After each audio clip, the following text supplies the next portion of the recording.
PDP एक साथ आए, इन्होंने यहाँ पे 2000 तो मुफ्ती सैयद साहब की सूरत में या फिर राजभवन के गवर्नर, और गैस की सिलेंडर जो है उसकी कीमत बढ़ती जाएगी हर महीने। उमर साहब जिंदाबाद, जनाबे उमर साहब जिंदाबाद, जनाबे उमर साहब जिंदाबाद, उमर साहब हिंदू मुस्लिम भाईचारा जिंदाबाद। और जो मेरी आवाम यहाँ पे मेरे माँ बहनें और बुजुर्ग के साथ जोड़ा गया, मगर ऐसे क्या वजूहात हैं, क्या सोच के किया। जब वोट डालना तो सोच समझ के वोट डालिए, ये देखते हुए कि अभी तक माजी में आपके हर मजहब के बेरोजगार हैं। अगर आपको राशन की दिक्कत है तो हर मजहब को राशन की दिक्कत है। अगर हमारे बच्चों उसमें बदलाव आया, हमारे रियासत के 2 हिस्से हुए। जब हुकूमत हो तो उनकी रफ्तार तेज होती है। जम्मू कश्मीर ला नहीं सके। इन 10 सालों में प्रधानमंत्री विकसित भारत की बात करते हैं, जो की भी ताकत नहीं थी उनकी। 10-12 घंटे कट वो लाजमी की, लेकिन बिजली का बिल हर महीने आपके घर पहुंचा दिया जाता है। हुकूमत में राशन के स्केल के तहत आपका गुजारा होता था।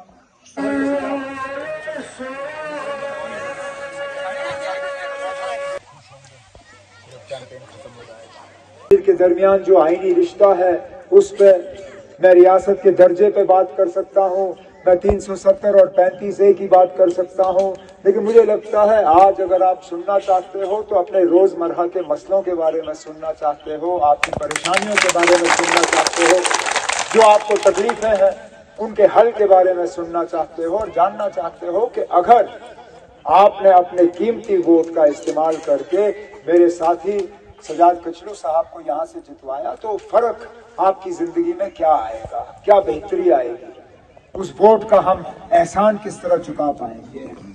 अब अच्छी बात यह है कि आज इसी मौके पे चंद घंटों के अंदर अंदर हमारे बीजेपी के साथी भी अपना जहाज यहीं पे उतारेंगे जहां मैंने अभी उतारा है। तो आपको ज्यादा देर इंतजार नहीं करना पड़ेगा हमारी बातें और उनकी बातों में फर्क देखने के लिए। मैं तो सबसे पहले उनसे ये सुनना चाहूंगा, क्योंकि बार बार जब ये बाकी मुल्क में प्रचार करते हैं, कैंपेन करते हैं, वोट मांगते हैं, तो अक्सर आपने रेडियो के जरिए, टीवी के जरिए वो डबल इंजन सरकार की बात सुनी होगी। वो कहते हैं कि जिस प्रदेश में, जिस रियासत में उनका अपना चीफ मिनिस्टर होता है और दिल्ली में प्रधानमंत्री, वजीर आजम, तो उस देश में जो है, उस रियासत में तरक्की बहुत ज्यादा होती है।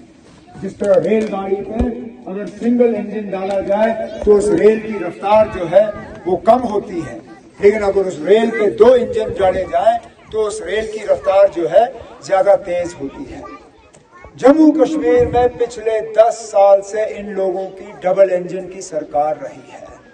किसी भी तरह आप देखें, पहले 2014 के इलेक्शन के बाद बीजेपी ने पीडीपी के साथ हाथ मिलाया। क्या सोच के हाथ मिलाया वो सिर्फ वो कह सकते हैं, लेकिन 2-2.5 साल उनकी हुकूमत रही। लेकिन जैसे ही वो हुकूमत टूटी तो राजभवन से सीधा यहाँ पे जो है राज शुरू हुआ। मतलब ये कि 10 साल मुकम्मल यहाँ बीजेपी के तरफ से डबल इंजन की सरकार रही। उस डबल इंजन सरकार के तहत यहाँ कितने मुतालबे हल हुए, कितनी आपकी परेशानियां कम हुई, उसका हमें आज एहसास है।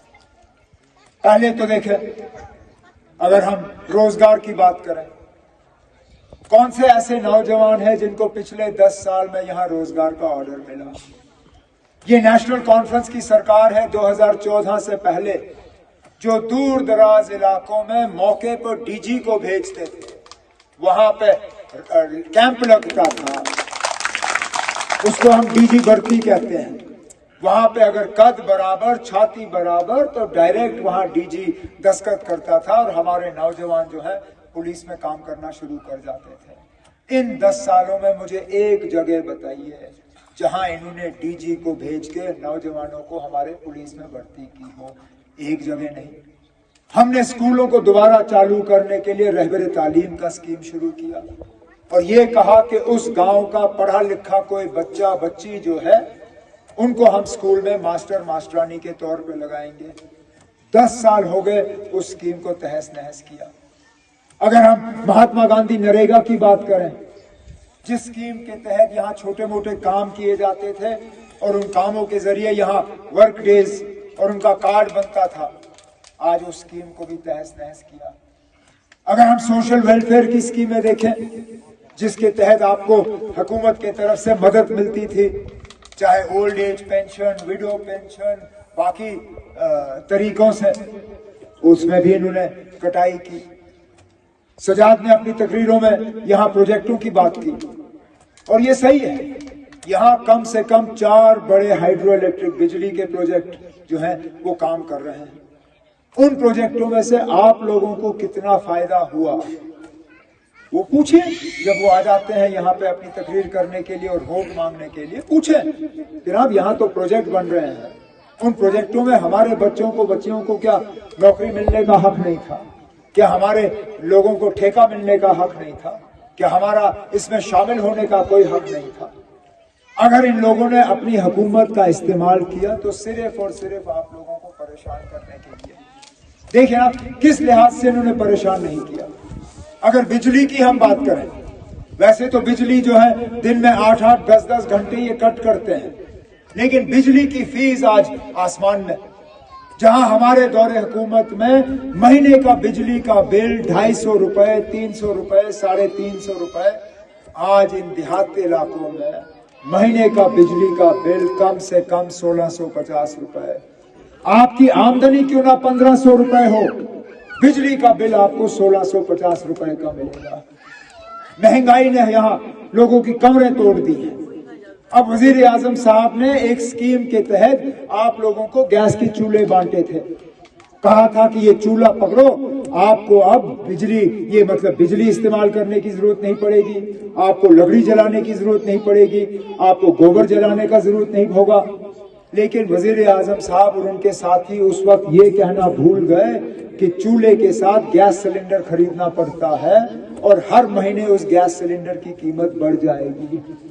अब नेशनल कॉन्फ्रेंस ने इस बात का एहसास रखते हुए कि इन चीजों के वजह से आप लोगों को इतनी परेशानियां हुई हैं, हमने अपने मैनिफेस्टो में, अपने मंशूर में, जो इलेक्शन के वक्त हम वादे करते हैं, कुछ चीजों का जिक्र आपके सामने किया है जो मैं यहाँ दोहराना जरूरी समझता हूँ।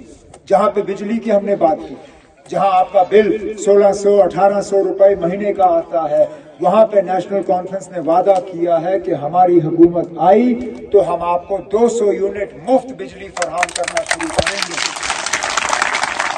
जहां मैंने गैस की बात की, वजीर आजम साहब ने आपको चूल्हा दिया लेकिन वो चूल्हा जलाने के काबिल नहीं रखा। हमने अपने मंशूर में आपसे वादा किया है कि हमारी हुकूमत आई तो हम हर साल आपको 12 गैस सिलेंडर मुफ्त फराहम करना शुरू करेंगे ताकि कम से कम इस महंगाई का जो आपके ऊपर दबाव बना हुआ है उसको हम कम करें। ये जब हमारे बीजेपी के जनरल सेक्रेटरी साहब यहाँ आके तकरीर करेंगे, उनसे राशन के स्केल का पूछिए ना, आपका क्या कसूर था कि आपका राशन का जो कोटा है उसको कम घटा के उसको 5 किलो पे लाया है। 5 किलो में किसका आज गुजारा हो सकता है? जो राशन डिपो के तहत यहाँ मिट्टी का तेल मिलता था, जो राशन डिपो के तहत चीनी मिलती थी, उस राशन डिपो से मिट्टी का तेल और चीनी निकाला क्यों गया? आखिर आपकी क्या कसूर थी? अगर इतने बड़े लोग हैं, ये इतनी बड़ी हुकूमत है, इतना डबल इंजन की सरकार है, तो कम से कम आपका स्केल जो है बढ़ जाना चाहिए था।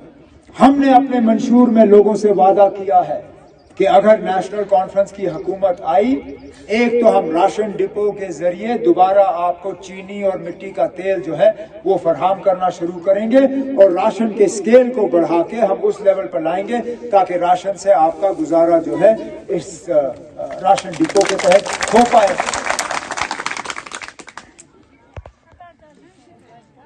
बेरोजगारी का जो मसला है और खासकर इन प्रोजेक्टों में हमने अपने मंशूर में लिखा है कि ये प्रोजेक्ट अगर आपकी दरियाओं पे बन रहे हैं, अगर आपके पहाड़ों पे बन रहे हैं, अगर इनका असर आप पे हो रहा है, ये जब बमबारी करते हैं, बारूद फाड़ते हैं पहाड़ को तोड़ने के लिए, तो हमारे मकान हिल जाते हैं, उनमें क्रैक लग जाते हैं, तबाही आपकी होती है। लेकिन रोजगार इन प्रोजेक्टों में आपको नहीं मिलता। ठेकेदार भी बाहर से, पढ़े लिखे लोग काम करने वाले वो भी बाहर से, मजदूर तक भी ये लोग बाहर से लाते हैं और आप लोग इनके चेहरे देखते रहते हो। हमने अपने मंशूर में वादा किया है आप लोगों के साथ कि अगर हमारी हुकूमत आई तो इन प्रोजेक्टों में सबसे पहला हक रोजगार का हमारे बच्चे बच्चियां होंगी, फिर बाहर वाले जो है यहाँ आके काम कर सकेंगे। इसी तरह सोशल वेलफेयर की स्कीमों को दुरुस्त करना, अपने गुजर बकरवाल भाइयों के लिए जंगलों पे जो हक फॉरेस्ट राइट एक्ट के तहत इनको मिलना चाहिए था, वो हक इनको दोबारा लौटाना, और तो और जो आपके काम है। मैं तो हैरान इस बात से हूं कि आज भी इतना लंबा लिस्ट मुझे आपके मुश्किलात और आपके कामों का दिया हुआ है। मैं अगर इसको पढ़ भी लूं तो मुझे शायद घंटा एक लग जाएगा। इसमें एजुकेशन की बात, अच्छा जहां मैं तालीम की बात करूं, हमें विरासत में नेशनल कॉन्फ्रेंस के सबसे बड़े लीडर शेख मोहम्मद अब्दुल्ला साहब ने अगर कुछ दिया तो बच्चों के लिए मुफ्त तालीम था। इन लोगों ने जो मेरे बाद आके यहाँ तकरीर करेंगे, इन लोगों ने एक एक करके उसको घटा के आज मुफ्त तालीम लगभग खत्म किया है।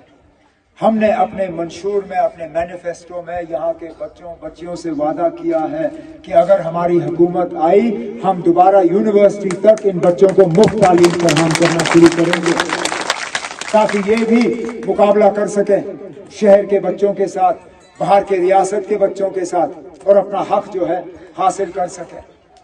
लेकिन इसके लिए बहुत जरूरी है कि वोट का सही इस्तेमाल हो। इसके लिए बहुत जरूरी है कि एमएलए आपका अपना हो, जिस एमएलए को आप पकड़ सके।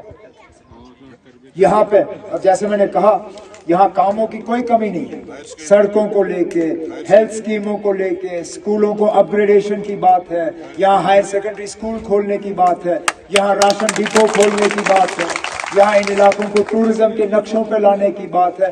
कोई मतलब कामों की कमी नहीं है। कभी कभार ऐसा लगता है कि ये 10-20 साल आपके मुकम्मल जाया हुए हैं, लेकिन मैं आपको एक चीज का यकीन जरूर दिला सकता हूं,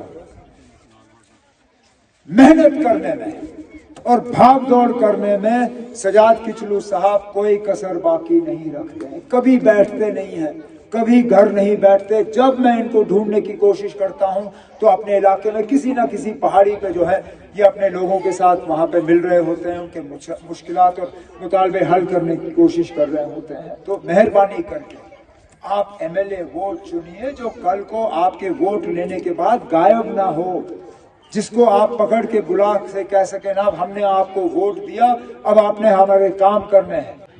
क्योंकि मजहब के बुनियाद पे हम वोट नहीं मांगते, हम लोगों को तकसीम करने की कोशिश नहीं करते, हम लोगों को डराने की कोशिश नहीं करते।